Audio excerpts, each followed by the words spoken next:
Excuse me parents, അവരൊന്നും മിണ്ടുന്നില്ല വെച്ച് അവർ കലക്കറി നിറങ്ങരുത് കേട്ടല്ലോ. ഈ മൂത്ത കുട്ടികളെപ്പോഴും വീട്ടുകാരുടെ കണ്ണിലുണ്ണികളാണ്. അപ്പം രണ്ടാമത്തെ കുട്ടികളോ?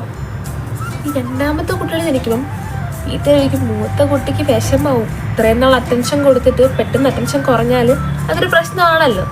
അപ്പം എല്ലാവരും വീണ്ടും മൂത്ത കുട്ടീനെ സ്നേഹിക്കും. ഒരു മൂന്നാമത്തെ കുട്ടി ഉണ്ടാവും, എല്ലാവരും പറയും രണ്ട് കുട്ടികളൊരു വലുതല്ലേ, അവർക്ക് മനസ്സിലാവും. എന്നിട്ട് വീട്ടിൽ നമ്മൾ അറ്റൻഷൻ മൂന്നാമത്തെ കുട്ടി കൊടുക്കും. അപ്പം രണ്ടാമത്തെ കുട്ടി പോട്ടെ. നമുക്കൊരു ബാഗ് മൂത്ത കുട്ടിക്ക് വാങ്ങി. അപ്പം അത് പുതിയതായിരിക്കും. അപ്പം മൂത്ത കുട്ടീൻ്റെ പഴയ ബാഗ് രണ്ടാമത്തെ കുട്ടിക്ക് കൊടുക്കും. അപ്പം നിങ്ങളായിരിക്കും ഈ രണ്ടാമത്തെ കുട്ടീൻ്റെ പഴയ ബാഗ് എടുത്ത് മൂന്നാമത്തെ കുട്ടിക്ക് കൊടുക്കൂല. അപ്പോൾ ഒരു പറയും അത് രണ്ടാൾ ഉപയോഗിച്ചല്ലേ, പഴയതായില്ലേ, നമുക്ക് അവർക്ക് പുതിയ ബാഗ് വാങ്ങാം. പോട്ടെ. ബാഗാണെങ്കിൽ സഹായിക്കാം. ചെരുപ്പ്, ബുക്ക്, ഡ്രസ്സ്, കളിപ്പാട്ടം വരെ പഴയതാണ്. ഇനിയിപ്പോൾ ഒരു പണിയെടുക്കാൻ വിളിക്കുക വിചാരിക്കും. മൂത്ത കുട്ടിക്ക് അറിയാം അതിനെങ്ങനെ നൈസായിട്ട് ഇറങ്ങുന്നു. ഇളയ കുട്ടിക്കാണെങ്കിൽ കുറച്ച് ക്യൂട്ട്നെസ്സും കൊഞ്ചലൊക്കെ വായിട്ടാൽ അവളും വീഴും.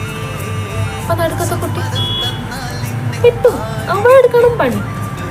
അങ്ങനെ കണ്ടിന്യൂസ് പണിയെടുത്ത് വീട്ടിലെ നടുക്കത്തെ കുട്ടികളങ്ങനെ ഒരു ബംഗാളി ബാബുസായി മാറും.